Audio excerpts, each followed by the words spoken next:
Mardi 2 juin 2009.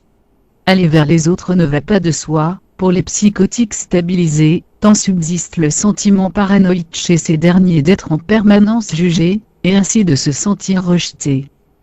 Je crois que ce sentiment erroné d'être jugé demeure longtemps, dans la psyché de ces êtres aux mille pensées, et perdure d'autant que leur isolement existe depuis longtemps. Un traitement à minima à base de psychotropes est nécessaire mais non suffisant. Il y a aussi l'indispensable courage pour se vaincre face à l'Everest que semble être la rencontre de l'autre. Le psychotique gagne à être connu, car derrière toutes ces bizarreries de comportement et de langage, demeure une richesse méconnue de l'homme de la rue, qui s'exprime particulièrement, dans tous les arrêts qui font de lui, un être original et attachant. Chez les plus vulnérables coexiste la peur intense en compagnie de l'autre et le désir intense de sentir aimé par l'autre, cet énigmatique inconnu. Peut-être existe-t-il une clé pour entrer en communication vraie avec ces personnes fragiles, qui serait un langage s'appuyant sur la peinture par exemple.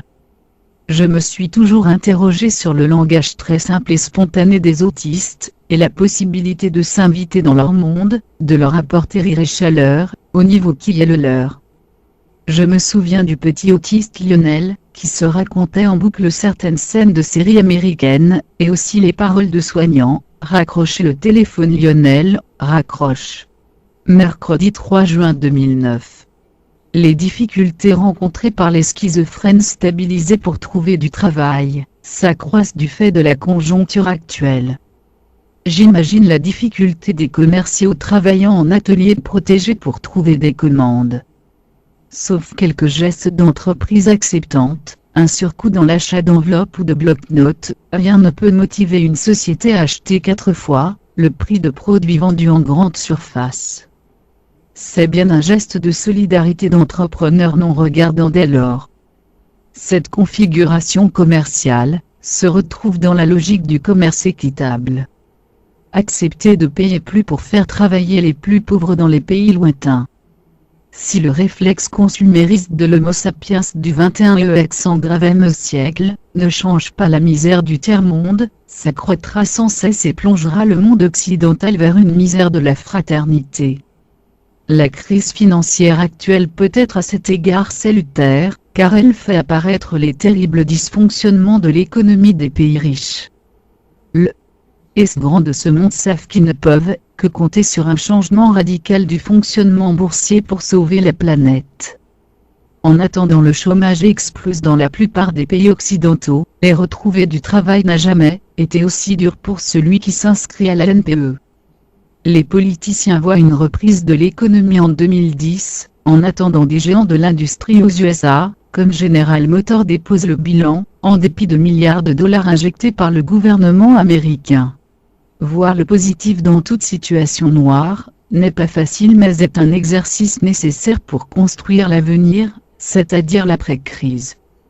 Les grands de ce monde ont dressé une liste des paradis fiscaux, et sommé les banques abritant ces niches dorées, de transmettre les listes de leurs clients. Qu'en en est-il actuellement ? Qui sont-ils ces riches qui expatrient dollars et euros hors de leurs frontières naturelles ? Quel manque à gagner terrible à juguler la misère dans le tiers-monde, que cet argent qui ne veut que faire des petits tout seul. La fameuse taxe Tobin, qui visait à taxer financièrement chaque transaction financière dépourvue de retombées économiques réelles, se verra peut-être un jour appliquée sur la planète. Si les Cassandres de l'économie sont nombreux, c'est bien tant que les injustices sont criantes pour l'homme de la rue qui se démène pour vivre décemment. Cependant le cri des petits n'est pas assez grand pour être entendu par les puissants de ce monde, ces derniers étant toujours plus portés par des projets pharaoniens, qui permettraient aux différentes économies occidentales de faire travailler toujours plus et plus longtemps. Cette logique guide la plupart des pays riches, et n'a bien sûr pas que du mauvais, tant qu'elle permet à l'ensemble d'une population d'y être associée. Cependant le progrès trop rapide de la société actuelle a généré du chômage énorme et toutes les politiques pour juguler la montée du chômage se sont révélées peu productives en offre d'emploi. Il est bien beau de former une jeunesse en la tirant toujours vers le haut, mais si cette jeunesse issue déjà de milieux sociaux riches ne prend pas en compte la jeunesse pauvre d'ici et d'ailleurs, dans son projet d'évolution, alors l'on ne sait tôt. Il n'aura pas d'une montée d'un ras-le-bol des pauvres, ces derniers n'ayant bien souvent que la violence pour se sentir exister. Le défi du XXIe siècle est multiple: démographie, économie, écologie, santé, et ne saura se passer de l'ensemble de l'humanité pour la construction d'un monde réellement juste. Les Africains seront plus heureux si l'Occident leur apporte ses compétences et ses outils en matière de santé, tout comme nos frères de couleur nous apprendraient à vivre plus heureux avec nos anciens, que l'on stationne le plus souvent dans des maisons de retraite.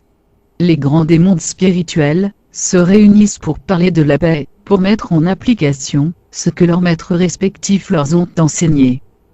Après, il y a tout un travail d'éducation spirituelle à prodiguer à tous, dans le respect des différences interspirituelles.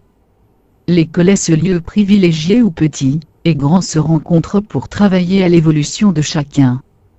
La difficulté réside dans la présentation des différents courants spirituels dans chaque partie du monde est chargée d'histoire.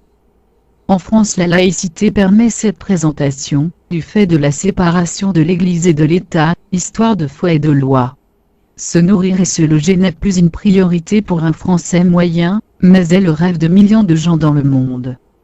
Un rêve qui mobilise bien des énergies en Afrique où certaines femmes marchent des kilomètres pour remplir des jarres d'une eau pas toujours limpide, pendant qu'un Français moyen comme moi, s'angoisse parce que son salaire n'est jamais assez suffisant. Du vital au superflu, il y a une certaine distance que mon intelligence tente d'intégrer, en relativisant les derniers petits déboires pécuniaires liés aux dépenses de réparation de voitures. Ainsi, au milieu des tribulations professionnelles, j'imagine par moments quelles sont les souffrances d'un jeune Africain au Sahel, qui se meurt parce qu'il n'a rien à manger. Ces jours sont presque comptés pendant que je compte, et décompte mes heures de travail durant cette semaine. Cet Africain, du fait de son jeune âge, survivra-t-il encore longtemps du fait d'une malnutrition galopante dans son pays? Le Saint-Esprit n'aurait-il pas secoué le prunier de ma volonté, en m'inquiétant ainsi pour quelques enfants du Sahel? En vérité, j'ai une dette envers cet Africain, car si je ne suis pas directement responsable de son manque à manger, j'en deviens redevable du fait de savoir sa misère. Savoir n'est donc pas seulement une vue de l'esprit, mais une incitation à agir à mon niveau, pour que la malnutrition recule dans le monde, en envoyant de l'argent à une ONG en Afrique. L'occidental a la lueur de l'intelligence, mais bien souvent pas le cœur assez compatissant, ce qui fait de lui un être qui ne s'engage pas forcément pour le recul de la misère, mais plutôt un hypercérébralisé de la toiture. L'occidental a une raison dissociée de son cœur. À l'image de la société, son cœur ne s'émeut que de l'émotif immédiat et encore, sa raison lui suis sûre de ne pas donner au clochard qui l'apostrophe dans la rue. Je crains que le riche oppose sans cesse sa raison au mouvement de son cœur. Les premiers enseignements connus sur l'astrologie remontent aux Chaldéens, il y a des milliers d'années de cela.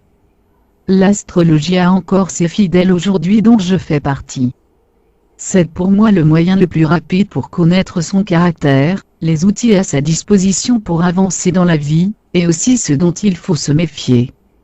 Le risque est de ne pas écouter son message réel, et que tout passe finalement d'une oreille à une autre, sans se souvenir de quoi que ce soit.